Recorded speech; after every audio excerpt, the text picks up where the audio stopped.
আপনি বিয়ে করছেন তাহলে আপনি জামাইয়ের বাসায় কেন উঠবেন না? আমরা তো ফ্যামিলিকে না জানায় বিয়ে করছিলাম। ও বলছিল একটা বেবি হলে ওর ফ্যামিলিকে জানাবে, তারপর আমাদেরকে ওরা আপনি ফ্যামিলিকে না জানায় কেন বিয়ে করলেন? ভাইয়া ও বলছিল যে মানে মানে আমাদের সবই ও বলতেছে, আপনার নিজের কোনো সে ছিল না। না, আমি ও যা বলতো সেটাই মেনে নিতাম, অন্ধের মতো বিশ্বাস করতাম। এবং আমার বাচ্চা হওয়ার সময় আপনার পাশে থাকে নাই। না আসে না, আমার ছেলেটা হওয়ার সময় আমার ছেলেটা পেটে থাকতে আমাকে লাথি মেরে ফেলে দিছিল। অল্পের জন্য আমার ছেলেটা নষ্ট হয়নি, তখন আমি ওদের বাড়িতে বেড়াতে গেছিলাম।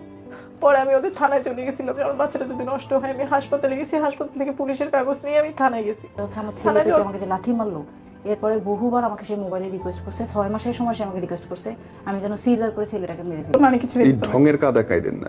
একবার চিন্তা করে দেখেন তো, আপনার ব্যাংকে অনেক টাকা আছে, তাহলে কি হইতো? আপনার মার যদি অনেক টাকা থাকতো তাহলে এইসব কথা শুনতেই তো। না আপনার যদি অনেক ইনকাম থাকতো তাহলে কি জামাইয়ের মুখোমুখি তাকে থাকা লাগতো? না তাইলে ঢঙের কাদা কাইদে লাভ কি? 2 পয়সা নিজে ইনকাম করেন। এই পুরো গল্পে আপনার জন্য তার ভালোবাসা কই? আপনি যে বলতেছেন তার ভালোবাসা পেলে আপনি গলে যান, কোথায়? একটু ভালোভাবে কথা বলে, বউ সোনা লক্ষ্মী এগুলি বলতে আমি গলে যেতাম, এসে একটু জড়াই ধরতে আমি গলে যেতাম। মানে আমার কাছে এটাই ভালোবাসা মনে হতো। আসলে আমি তো আগে দেখি না যে ভালোবাসাটা কি। আমি মনে করতাম যে এরকম একটু জড়াই ধরে একটু ভালোভাবে কথা বলে এটাই হতো ভালোবাসা। আমার তো আর মানে ওর মতো তো অনেকে নাই যে আমি জানবো যে কোনটা কিভাবে কি করে। যেটা বলতো সেটাই আমি অন্ধের মতো বিশ্বাস করে নিতাম। সুখের সংসারে কখন যে আগুন লাগে আমরা কেউ জানি না। আজকের এই গল্পটা সেরকম। আমাদের ছোট একটা প্ল্যাটফর্ম, আমরা চেষ্টা করছি বড় বড় সব ব্যাপারগুলো নিয়ে কথা বলার জন্য। আপনার সমর্থন সহযোগিতা দরকার। সাবস্ক্রাইব করবেন, লিখবেন এবং জানাবেন যদি আপনি আসতে চান। বোন, কি নাম আপনার? আমার নাম ববি তালুকদার, ডাকনাম তাসলিমা। তাসলিমা, জামাইকে তো বিদেশ পাঠিয়েছিলেন, জি 2টো বাচ্চা আপনার, জি কিন্তু জামাই এখন আরেকজনের সাথে সংসার করতেছে। জি। কেমনে, কি হইল? আমি জানি না ভাই, আমার প্রথম বেবিটা হওয়ার পর থেকে আমি বুঝতাম যে আমার উপর অনীহা, আমাকে মারধর করতো। প্রথম বেবির আগে ঠিক ছিল? প্রথম বেবির আগে ঠিক ছিল, মানে সব ঠিক ছিল? সব ঠিক ছিল বলতে খরচটা দিত না, কিন্তু মুখের ভালোবাসাটা ঠিক ছিল। মানে ভালোবাসা খরচ দিত না কেন? খরচ দিত না, ওর নাকি ইনকাম কম ছিল, আমি উল্টা ওকে দিতাম।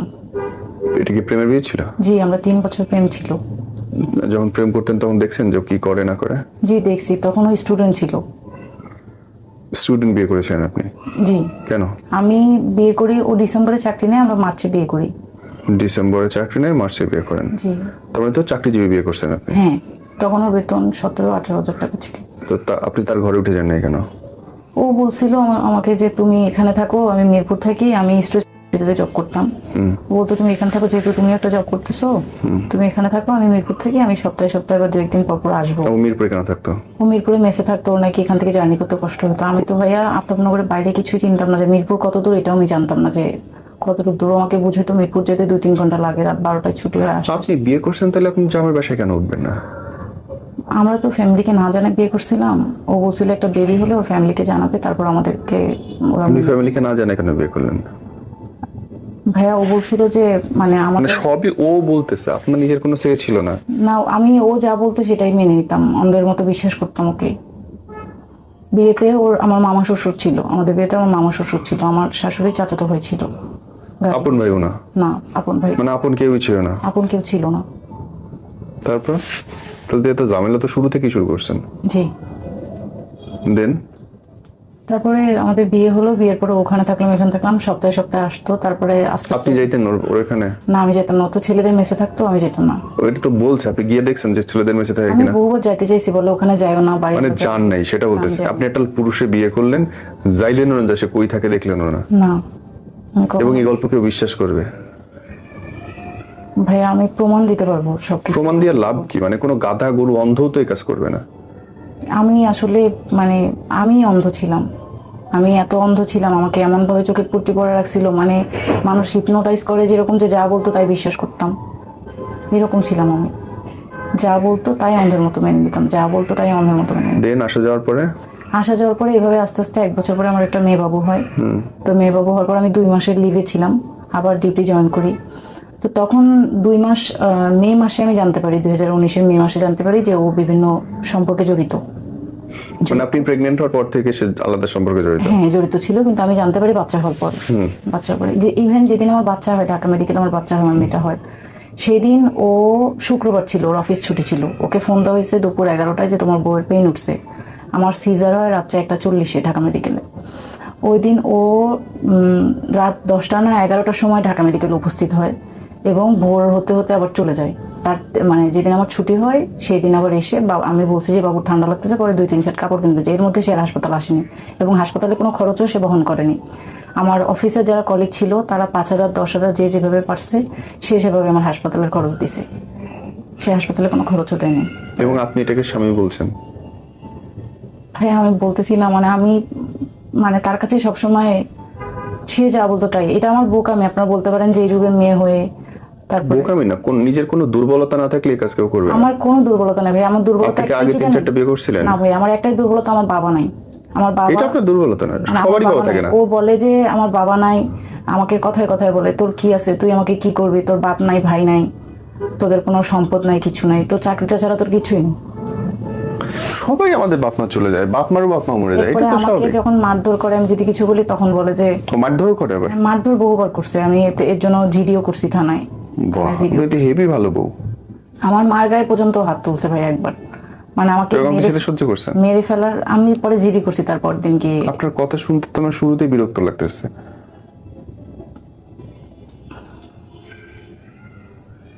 দেন প্রথম বাচ্চা হলো, বুঝলেন এত কিছু, তারপর? প্রথম বাচ্চা হলো, বা প্রথম বাচ্চা হওয়ার পরে আমি প্রথম বাচ্চাকে নিয়ে আবার জব রানিং করলাম। আমার আম্মা বাচ্চাটাকে দেখাশোনা করে, অফিস থেকে এসে ব্রেস্ট ফিডিং করা যেতাম। তো এইভাবেই চলতেছে। আমি তখন থেকে ওকে টাকা দেওয়া একটু কমাই দিলাম। 2015 আপনি থেকে টাকাও টাকা দিতেন? দিয়ে, হ্যাঁ 2015 থেকে টাকা দিয়ে ওনা চাকরি করতো? ওনা চাকরি করতো। ও বলতো কি যে এটাই হয় না, ওর নাকি এখানে ঋণ, ওখানে ঋণ, ওখানে ঋণ। আজকে বসুন্ধরা গিয়ে একটা প্যান্ট পছন্দ হয়েছে 2,000 টাকা। আমি বিশ্বাস করেন ওর সাথে সম্পর্কের পর থেকে কয়টা কাপড় কিনছি আমার মনে নেই। আমি ওকেই সবসময়, ওর আজকে মোবাইল পছন্দ হয়েছে, কালকে এটা পছন্দ, মানে আমার উপার্জনের যতটুকু টাকা ছিল সবটাই আমি ওকে দিতাম। আমার আম্মা ফুড ডেলিভারি কাজ করতো, মানে বিভিন্ন জায়গায় লোক খাওয়াইতো, এভাবে আমাদের সংসারটা চলতো। আর আমার উপার্জনের ম্যাক্সিমাম টাকাটাই ওকে দিতাম। এইভাবেই মানে চলতেছিল। তো বেবি হওয়ার পরে টাকা দেওয়া কমাই দিলাম, যেহেতু বেবির একটা খরচ, বেবিকে ডিব্বার দুধ খাওয়াইতে হয়, ডাইপার লাগে, টিস্যু লাগে, বেবির একটা খরচ, ডাক্তার। তখন থেকেই শুরু হলো ঝামেলা। টাকা দেওয়া যখন থেকে কমাই দিলাম, মারধরের মাত্রা বেড়ে গেল। বেবি পেটে থাকতেও মারতো, মারধরের মাত্রা বেড়ে গেল। বিভিন্ন জায়গায় রিলেশন করতো, ধরা খাইলেই বলতো এই যে মেয়েটাকে এখন বিয়ে করছে, ওই মেয়েটার সাথে 2021-এ আমার হাতে ধরা খাইছে। তখন আমাকে কি বুঝাইলো যে ওই মেয়ের সাথে, মানে ফেসবুকে কিছু ওদের ছবি ভাইরাল হয়েছিল, তখন আমাকে বুঝাইলো যে ওই মেয়ের বয়ফ্রেন্ড নাকি এগুলি নাকি ওদের ছবি ভাইরাল হয়েছিল? মানে ওদের ছবি ওর বন্ধুরা ভাইরাল করছিল। ও ওই মেয়ের সাথে প্রেম করে, ওই ছবি ওর বন্ধুরা ভাইরাল করছিল। কিরকম ছবি?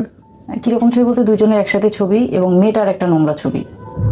ওকে। তো যাই হোক ভাইরাল হলো। যখন আমি তাকে বললাম যে বাসায় ডাকলাম, বকা টকা দিচ্ছি একটু, যে এগুলো কি করলাম, আমার শ্বশুরের মান সম্মান রাখতেছো না, আমি তোমাকে প্রেম করে বিয়ে করলাম, আমি তোমার পরিবারের মুখ দেখাতে পারবো না, যে কেন। তাও বলতেছেন শ্বশুরের মান সম্মান রাখতেছেন, আপনার নিজের কোনো সে নেই? আমি বলছি যে আমার ফ্যামিলিও তো আমাকে বলবে, আত্মীয় স্বজনরা, যে কি ছেলেকে বিয়ে করলি, এখন তোকে রেখে এই অমুক জায়গায় প্রেম করে। এখন পরবর্তীতে সে আসলো, এসে সে আমার কাছে বলতেছে আমার ভুল হয়ে গেছে, আমাকে মাফ করে দাও, আসলে আমি ওর সাথে প্রেম করি না। ওর বয়ফ্রেন্ডের সাথে ওর ঝগড়া মেটানোর জন্য কিছুদিন ওর বয়ফ্রেন্ডের সামনে আমরা অভিনয় করছি। তাই বলছে অভিনয় করলে মানুষ এইরকম এত ক্লোজলি ছবি তুলে, অভিনয় করতে এত ক্লোজলি ছবি তুলে কিছু না। তুমি ওই মেয়ের নাম্বার দাও আমাকে, ওই মেয়ের ঠিকানা দাও, আমি মেয়ের সাথে দেখা করে সরাসরি কথা বলি। বল না দেখো ওর ফ্যামিলিতে অশান্তি হবে, ওর মা ওকে মারধর করবে, থাক তুমি। আমি কি ফেসবুকে যে ভাইরাল হলো সেটা কিছু হবে না, আমি এটার জন্য মামলা করবো। তো আমি আরেকটু বুঝাইলো, আসলে আমি যত রাগ করি ও এসে আমাকে একটু বুঝাই দেবে, আমাকে যদি একবার জড়ায় ধরে আমি শেষ, গলে যাই। তো পরে এটা ঠিক হয়ে গেল। পরবর্তীতে আমি আবার মানে ওর সাথে রেগুলার কথা বলতে থাকলাম যে ওর মেয়ের সাথে রিলেশন শিখে বলে না। তারপরে আবার অনেক মেয়ের সাথে রিলেশন, ওর মেস থেকে জানতে পারলাম কিছুদিন পরে যে সিথিয়া নামের এক মেয়ের সাথে ও মেসে নাকি ওই মেয়েকে রাখছিল, পরে নাকি বাড়িওয়ালা মেস থেকে ওকে বের করে দিচ্ছে। এরকম হসপিটালে কাজ করে একটা মেয়ে, হসপিটালের নামটা আমি আপনাকে পার্সোনালি বলবো, মেয়েটার নাম হচ্ছে, ওই মেয়েটার কাছ থেকেও সে নাকি এরকম 80-90 হাজার টাকা খাইছে।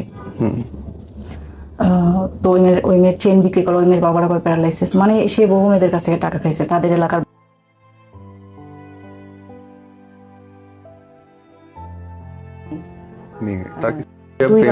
দুই বাচ্চার মা, ওই বাচ্চার মার সাথে সে রিলেশনে ছিল। ওই মেয়ের সাথেও নাকি ওই মেয়েকে অনেক বড় বড় কথা বলছে, তার নাকি দুবাই ব্যবসা আছে, হ্যান ত্যান। এখন পর্যন্ত 6টা নাম নিয়েছেন আপনি, আরো আছে এরকম কাণ্ড? আছে। বাহ, বলেন। তো যাই হোক, আমি এগুলি সব জানলাম। আমি বিয়ের পরই তার নেশার কথা জানছি, জানার পর তাকে মানা করছি, সে বলছে আর করবে না। কিন্তু সে আমার সামনে বসে খাইছে, আমার সামনে বসে বসে খাইছে। আপনি এটা সহ্য করছেন? ভাই আমাকে হয়তো মানে সবাই হয়তো মানে সাধারণ জনগণ হয়তো অনেক গালাগালি করবে, আসলে আমি যে কেন সহ্য করছি আমি নিজেও জানি না। মানে আমি এত অন্ধ ছিলাম চোখ থেকেও আমার চোখ ছিল না, মানে ও যেটা করতে এটাই ঠিক। আমার মনে হয় ও যদি আমার সামনে মানে আমাকেও যদি মেরে ফেলতাম, মানে এটাও সহ্য করে নিতাম যে ঠিক আছে মেরে ফেলছে তো ফেলছে। এই ঘটনার পরে আপনারা একটা বাচ্চা কেন নিলেন তাই এত কিছুর পরে? ভাই এত কিছুর পরে মানে ও শুধু মুখের ভালোবাসাটা আমাকে দিত, মানে খারাপ ব্যবহারও করতো, অকথ্য ভাষায় গালিগালাজ মা তুলে ম্যাক্সিমাম টাইম আমাকে বলতো কি যে তুই কি তোর মায়ের মতো স্বামী ছাড়া হইতে চাস? তোর মা যদি ভালো মহিলা হইতো তাহলে কি তোর বাবা তোর মাকে ছেড়ে দিত? তুই ওটা চাস? না চাইলে চুপচাপ আমি যা বলবো তাই সহ্য করবি। ইভেন আমি আপনাকে স্ক্রিনশটও দিছি যে আমার হাতের পুতুল হয়ে থাকতে পারলে থাকবি, না থাকতে পারলে চলে যাবে। তাই আমি ভাবতাম যে না, আমার ভালোবাসার মানুষকে ছেড়ে আমি কখনো যাবো না। আর আমার তো কোনো অপশন নাই ভাই, আমার বাবা নাই, ভাই নাই, আর আমার এরকম কোনো মানুষও নাই যে যার কাছে আমি যাবো। আমার এরকম কোনোদিন আমি চিন্তা করিনি। ইভেন এখন পর্যন্ত আমি চিন্তা করতেছি না যে আমি কারোর কাছে যাবো, সে ছাড়া আমি কারোর কথা ভাবতেও পারি না। তো এইভাবে চলতেছে। তো আমার শ্বশুর যখন 2022 আমাকে বললো যে শ্বশুরকে রেগুলার বিচার দিতাম, এবং শ্বশুরের কথাটা হচ্ছে গিয়ে শ্বশুরকে যখন আমি এই ছবিগুলি দেখাইছি, প্রুফ দেখাইছি যে বাবা দেখেন এই অবস্থায় এই মেয়ের সাথে প্রেম, এরকম অনেক মেয়ের সাথে প্রেম, আমার শ্বশুর ডিরেক্টলি আমাকে বলছে যে করতেই পারে, এই বয়সে এটা হয়, এরকম অনেকেই করে, দেখবা 5-7 বছর পর ঠিক হয়ে গেছে, আবার তোমারটা তোমার কাছে ফিরে আসবে। ইভেন যখন বিয়ে করলো তখন আমি ওনাদেরকে জানালাম, ওনারা বললো 10টা করুক তোমার সমস্যা কি, 10টা করুক তোমার সমস্যা কি, তার মানে 10টা করুক, বলে ইসলামে তো আছে বিয়ে করছে। আমি বলছি বাবা চালাতে পারলে করুক।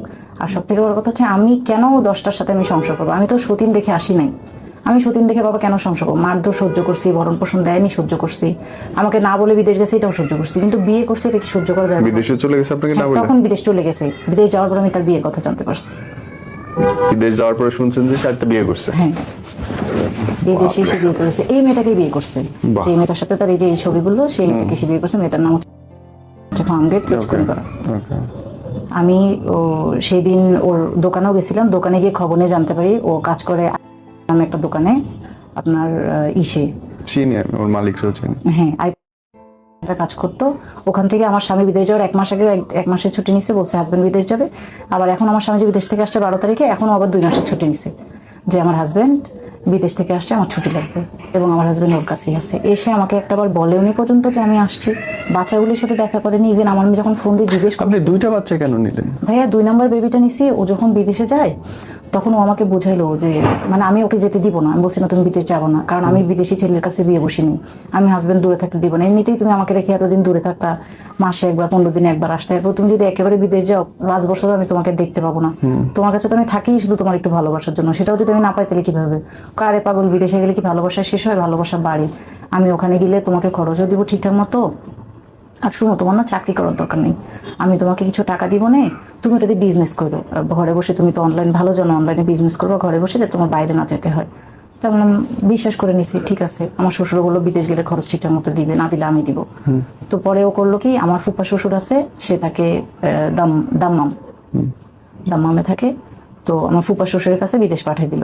বিদেশ পাঠিয়ে দেওয়ার পরে 2 মাস তার কোনো যোগাযোগ নাই, শ্বশুরের কাছে ফোন দিয়ে কান্নাকাটি করে যাওয়ার সময় আমাকে শুধু একটা ভয়েস দিয়ে গেছে। এখানে যাওয়ার মধ্যে একটা ঘটনা আছে, সেটা হচ্ছে গিয়ে ও যেদিন বিদেশে যাবে তার 3-4 দিন আগে আমি জানতে পারি, মানে 21 তারিখে আমি জানতে পারি যে ও বিদেশ যাবে 24 তারিখে। তা আমি ওকে বললাম যে অনেক হাউমাউ করে কান্না করছি 1 ঘন্টার মধ্যে, যে তুমি যে বিদেশ যাবো আমাকে একটা বার বললা না, আমি তো তোমাকে পারমিশন দিছি বিদেশ যাওয়ার, তুমি 24 তারিখে যাবে এটা আমাকে বললা না কেন?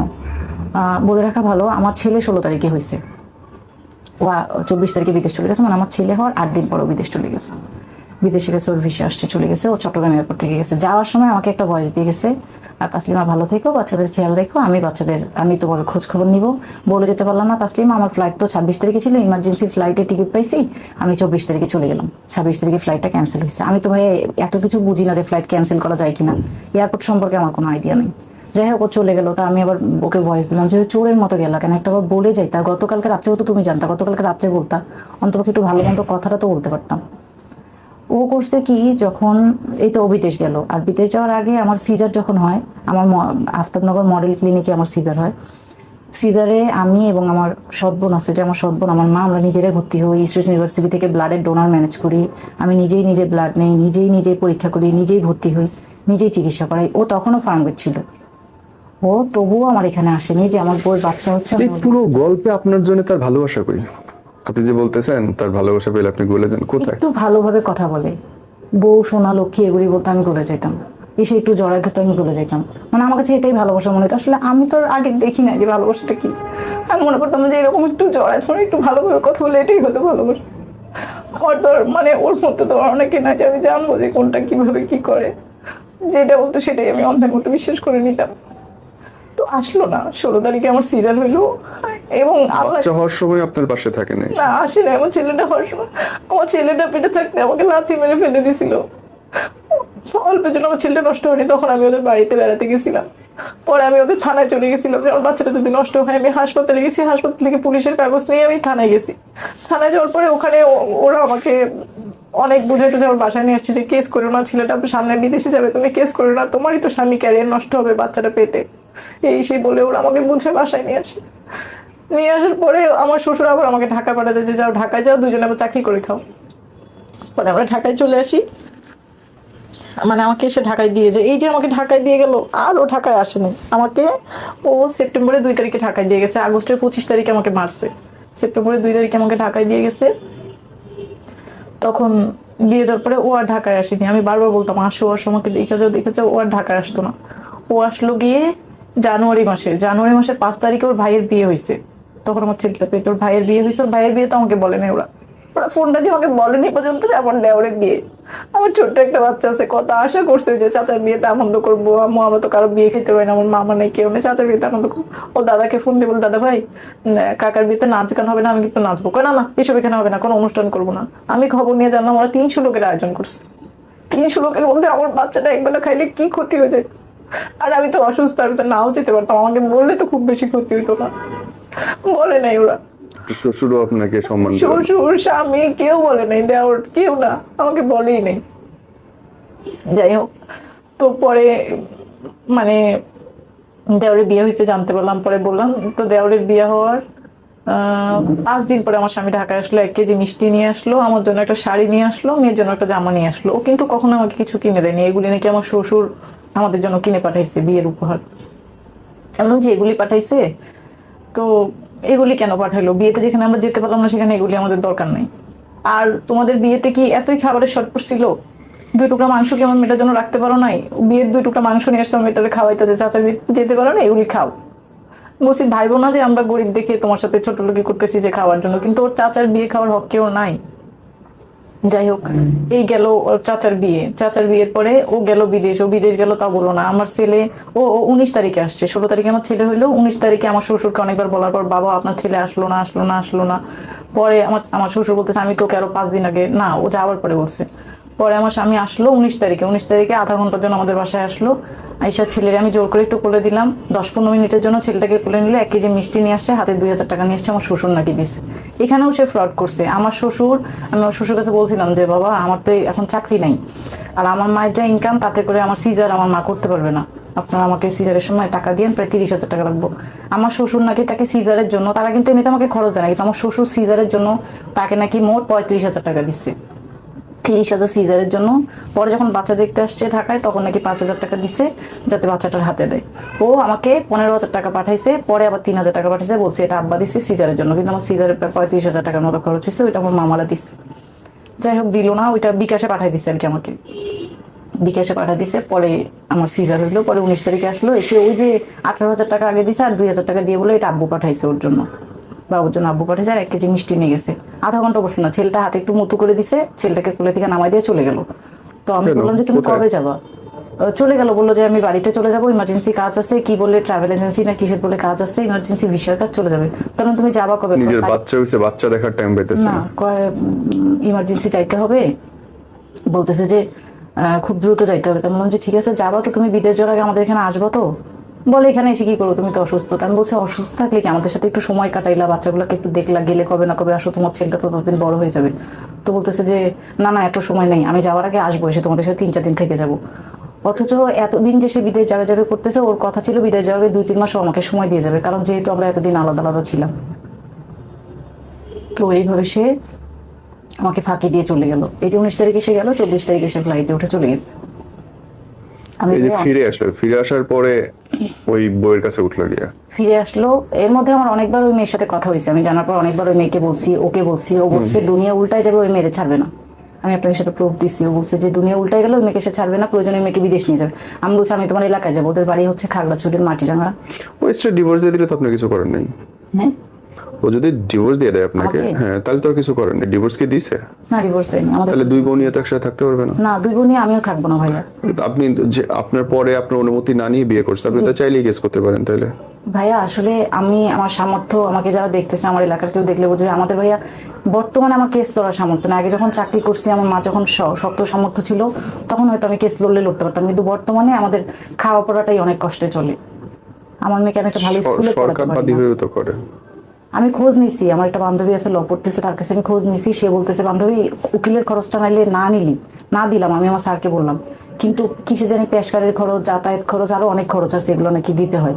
উকিলের খরচ না দিলে, উকিল নাইলে আমার পক্ষ হয়ে লড়লো, সে কোনো টাকা নিল না। কিন্তু তারপর নাকি আর কেসে নাকি তারিখের পর তারিখের মধ্যে নাকি সে চলে যাবে। তাই সে নাকি এই মাসে 12 তারিখে আসছে, সামনের মাসে 12 তারিখে সে চলে যাবে।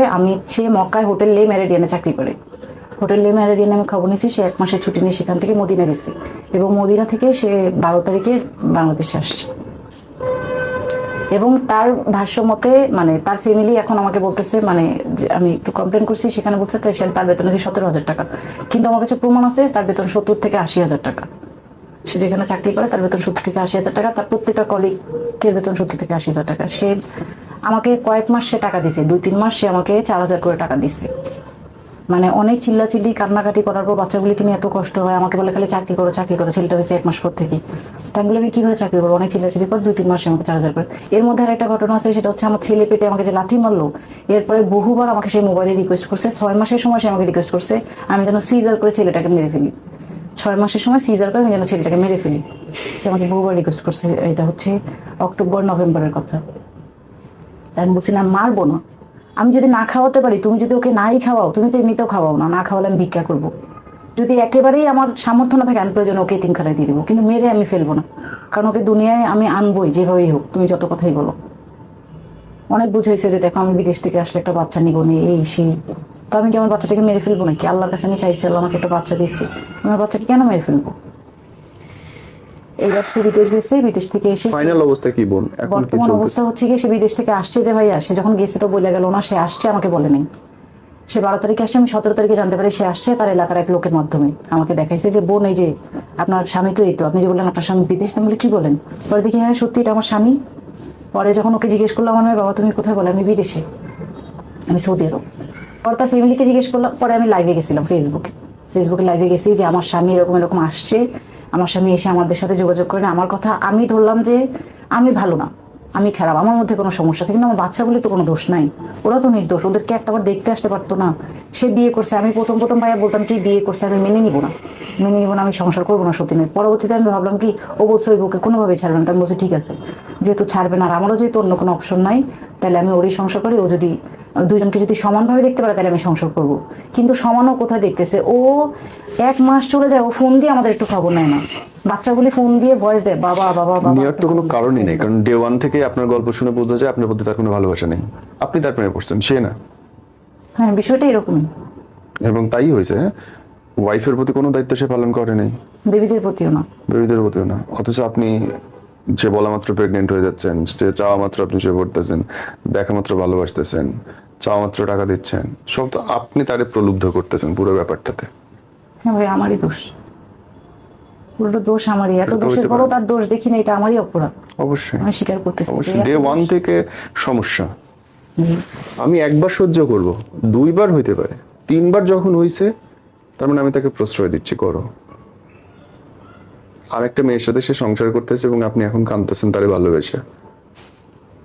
সরি, আপনার জন্য সিম্প্যাথি কেউ দেখাবে না, দুনিয়া আপনার একার ভাবনা নেই, অধিকাংশ মানুষেরই, আমাদের সবারই ভাবনা থাকে না। এই নিয়ে বোন আমরা দোয়া করি আমার আল্লাহ মাটাকে আপনাকে সে ভালো করুন। প্রথম থেকেই সহ্য করতে পারে, আমার মা আমার কাছে থাকে সে সহ্য করতে পারে। আমার মা ছেলে নাই, মেয়ে আমার মা কোথায় থাকবে? আমার মা তো উপার্জন করে, অবশ্যই সে আমার মাকে দেখতে পারে না, আমার মা কেন থাকে? মেয়ে ছেলে দুজনেরই দায়িত্ব তার মা বাপকে দেখা। জি বোন লাস্টলি যদি কিছু বলার থাকে যারা দেখতেছে তাদের জন্য। না, আমি বর্তমান অবস্থাটা তার একটু বলি। সেটা হচ্ছে বর্তমানে সে তার ওই বউয়ের কাছে আছে। সে আমাকে ফোন দিছে, মানে লাইভ করার পরে সে আমাকে ফোন দিছে। আমার শ্বশুরের কথা হচ্ছে গিয়ে যে বাবা তোমার কাছে ফিরবে, 20 বছর পরে হলেও ফিরবে। বলছে তখন আমি দিয়ে কি করবো? ওই যারা ক্যাস্টে জেনে না করেন সেজন্য হ্যাঁ, বলছে। তো আমার স্বামী এখন আমাকে ফোন দিয়ে বলতেছে যে তুমি আমাকে মাফ করে দাও, আমি যাইনি, এটা আমার ভুল হয়ে গেছে, তুমি আমাকে মাফ করে দাও, আমি তোমাদের কাছে যাবো, আমার চিকিৎসা করে যাবো, আমার এখন 1 লক্ষ টাকা লাগবে, তুমি পারলে আমাকে 1 লক্ষ টাকা দাও। বলছে প্রথম কথা আমার কাছে টাকা নেই, দ্বিতীয় কথা আমার কাছে এখন 1 লক্ষ কেন, যদি 5 লক্ষ টাকাও থাকতো আমি তোমাকে দিতাম না, কারণ তুমি তো আমার না, তুমি তো অন্য কারো। তো যাকে এত বছর রোজগার করে টাকা দিছো, যার কাছে তুমি আসছো, যার জন্য তোমার ভালোবাসা, তুমি তার কাছে চিকিৎসা করো, আমি তোমাকে চিকিৎসা করতে পারবো না। পরে বলতেছে বাসায় আসি, আমি তো বাচ্চাগুলোকে দেখতে আসি না, অন্য কিছু আমি আসি, এসে আমি কয়েকদিন থাকবো। আমি না, আর থাকা হবে না। তো আমি পরে বলছি যে তুমি যেহেতু ডিভোর্সের কথা সবসময় বলো, তাহলে তুমি আমাকে ডিভোর্স দিয়ে দাও। উনার দেয়া লাগবে কেন, আপনি দেন। হ্যাঁ, তুমি আমাকে ডিভোর্স দিয়ে দাও, ডিভোর্স দিলে ঝামেলা মিটমাট, কারণ তোমার যেহেতু আমাকে আর ভালো লাগে না। উনার দেয়া লাগবে কেন, আপনি কেন দেন নাই? ভাই, আমি শুধু বাচ্চা দুটোর কথা চিন্তা করিনি, বাচ্চা দুটো ইতিম হয়ে যাবে। আমি যেমন আজকে ওর কাছে শুনতেছি যে আমার মা ভালো হইলে আমার বাবা ছাড়তো না, আমার মেয়েটাকে যদি পরবর্তীতে এই কথা শুনতে হয় যে তোর মা ভালো হইলে তোর বাবা তোর মাকে ছেড়ে দিত নাকি, তোর নানি ভালো হলে তোর নানা তোর নানিকে ছেড়ে এই দিত না। ঢঙের কাদা কাইদেন না। একবার চিন্তা করে দেখেন তো, আপনার ব্যাংকে অনেক টাকা আছে, তাহলে কি হতো? আপনার মার যদি অনেক টাকা থাকতো তাহলে এইসব কথা শুনতে হইতো? না আপনার যদি অনেক ইনকাম থাকতো তাহলে কি জামাইয়ের মুখোমুখি তাকে থাকা লাগতো? না, তাইলে ঢঙের কাদা কাইদে লাভ কি? 2 পয়সা নিজে ইনকাম করেন। যেভাবে আমি ইনকাম করবো, আপাতত আমি একটা ছোট কাজ করতেছি, একটা বাচ্চাকে স্কুলে আনানো, এবং আমি জবের জন্য অনেক জায়গায় ট্রাই করতেছি। ছেলেটা যেহেতু এতদিন বুকের দুধ খাইছে, এতদিন আমি লং টাইমে কোনো কাজ করতে পারিনি। এখন আমি অনেক জায়গায় চাকরির জন্য অলরেডি ইন্টারভিউ দিছি, এবং সকালে ছোট্ট একটা কাজ করে একটা বাচ্চাকে স্কুলে আনানো হয়, আর আম্মা যেটা করে সেটা দেওয়া পদ্ধতি চলি। আপনি কি আমাদের যারা দেখছে তাদের কাছে কোনো সাহায্য চান? আমি তাদের কাছে সাহায্য চাই এটাই, যে তারা যদি কোনোভাবেই মানে আমার পাশে দাঁড়াতে পারে এই মুহূর্তে, যে সঠিক বিচার পাওয়ার জন্য তারা যদি আমার পাশে কোনোভাবে আপনি দাঁড়াতে কি পারে। আপনার ফোন নাম্বার বা ফেসবুক আইডি বলতে চান? জি, বলতে। যেটা ইচ্ছা বলেন। আমার ফেসবুক আইডি হচ্ছে ববি তালুকদার তাসলিমা, বানান বলে দেন। BOBYTALUKDAR, Bobby Talukdar TASLIMA, Bobby Talukdar Taslima. ID open করা আছে, আইডি লক ছিল, আমি লক খুলে রাখছি। ওকে, তার মানে ইনবক্স করতে পারবো চাইলে। জি, inbox। ঠিক আছে বোন, আপনার লাইফ নিয়ে যদি শিক্ষণীয় কিছু থাকে মানুষের জন্য বলেন। শিক্ষণীয়, আমি প্রত্যেকটা বোনকে বলবো যে নিজে নিজে বিয়ে করা থেকে বিরত থাকুন। প্রেম হতে পারে, প্রেম হলে বাবা মাকে জানান, ছেলে বাবা মাকে জানান, সঠিক। জানায় বিয়ে করেন, তাহলে অ্যাটলিস্ট ছেলে বাবা মাকে শেষ পর্যন্ত ধরতে পারবেন যে আপনার ছেলে, আপনারাই তো বিয়ে দিচ্ছেন, প্রেম আমরা করছি কিন্তু বিয়ে তো আপনারাই দিচ্ছেন। আরেকটা বিষয় হচ্ছে গিয়ে যে বেকার ছেলেদের থেকে দূরে থাকবেন, অবশ্যই কর্মঠ করে ছেলেকে বিয়ে করবেন, এবং খবর নেবেন যে সে আগে নেশাগ্রস্ত ছিল কিনা, Right. এবং তার ক্যারেক্টার ভালো আছে কিনা, সে ক্যারেক্টারলেস কিনা। এবং বিয়ের পরপরই বাচ্চা নেবেন না কেউ, আমার মতো অন্ততপক্ষে 2-1 বছর সময় নেবেন, নিয়ে দেখবেন ওকে এমন, ও দায়িত্বশীল কিনা, আপনাকে ভরণ পোষণ করতে পারতেছে কিনা, বাচ্চার ভরণ পোষণ করতেছে কিনা, আপনার প্রতি ভালোবাসা আছে কিনা, পরনারীর প্রতি কোনো আসক্তি আছে কিনা, সেটা দেখবেন। এবং সে যখন কোনো পরকীয়া ধরা পড়বে, 1বার 2বার 3বারের বার আপনি তার থেকে দূরে সরে যাওয়াটাই আমার মতে উচিত, কারণ না হলে আমার মতো আপনার জীবন নষ্ট হবে, এবং আমার বাচ্চা দুটার মতো আপনাদের বাচ্চার জীবন নষ্ট হবে। থ্যাংক ইউ বোন। আমি এই গল্পটা শুনছিলাম, ওনার জীবনের গল্প, এবং আমার মনে হচ্ছিল যে আমরা না নিজেরা আবেগগ্রস্ত হয়ে নিজের জীবন নষ্ট করি, বাচ্চার জীবনও নষ্ট করি, এবং যে কোনো সময় সর্বশেষ শক্তি হচ্ছে নিজের পায়ের শক্তি। ইনকাম করেন, ছেলে হোক মেয়ে হোক, নিজে নিজে ইনকামে চলেন, দেখবেন দুনিয়ার কেউ আপনাকে অপমান করার সাহস পাবে না। আল্লাহ আপনার ভালো রাখুক। আসসালামু আলাইকুম।